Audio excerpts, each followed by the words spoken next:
ನಮಸ್ಕಾರಗಳು ಗೆಳೆಯರೇ, ನಮ್ಮ ಯೂಟ್ಯೂಬ್ ಚಾನಲ್ಗೆ ಸ್ವಾಗತ. ನಮ್ಮ ಚಾನಲ್ಗೆ ಮೊದಲಾಗಿದ್ದರೆ ನಮ್ಮ ಚಾನಲನ್ನು ಸಬ್ಸ್ಕ್ರೈಬ್ ಮಾಡಿ, ಬೆಲ್ ಬಟನ್ ಕ್ಲಿಕ್ ಮಾಡಿ. ವಿಡಿಯೋಗೆ ಶುರು ಮಾಡೋಣ.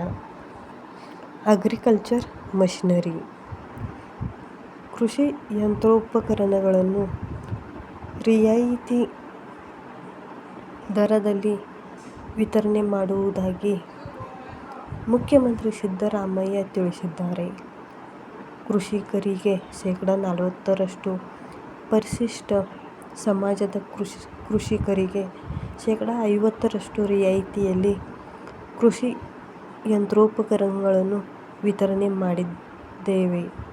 ಕೃಷಿ ಕಾರ್ಮಿಕರ ಕೊರತೆಯಿಂದಾಗಿ ಕೃಷಿ ಯಂತ್ರಗಳ ಮೇಲಿನ ಅವಲಂಬನೆ ಹೆಚ್ಚಾಗಿದೆ. ಹೀಗಾಗಿ ರಿಯಾಯಿತಿ ಬೆಲೆಯಲ್ಲಿ ಕೃಷಿ ಯಂತ್ರಗಳ ವಿತರಣೆ ಸರ್ಕಾರ ಮಾಡುತ್ತಿದೆ ಎಂದರು. ಅಗ್ರಿಕಲ್ಚರ್ ಮಷಿನರಿ, ನೀರಾವರಿ ಯೋಜನೆಗಳಲ್ಲಿ ನಮ್ಮ ಸರ್ಕಾರ 23,000 ಕೋಟಿ ಖರ್ಚು ಮಾಡುತ್ತಿದೆ. ಭದ್ರಾ ಮೇಲ್ದಂಡೆ ಯೋಜನೆಗೆ ಇವತ್ತಿನವರೆಗೂ 1 ಪೈಸೆಯನ್ನು ಕೇಂದ್ರ ಸರ್ಕಾರ ಕೊಟ್ಟಿಲ್ಲ. ಮಹದಾಯಿ ಮೇಕೆದಾಟು ಯೋಜನೆಗೆ ಕೇಂದ್ರ ಸರ್ಕಾರ ಒಪ್ಪಿಗೆಯನ್ನೇ ಕೊಡುತ್ತಿಲ್ಲ.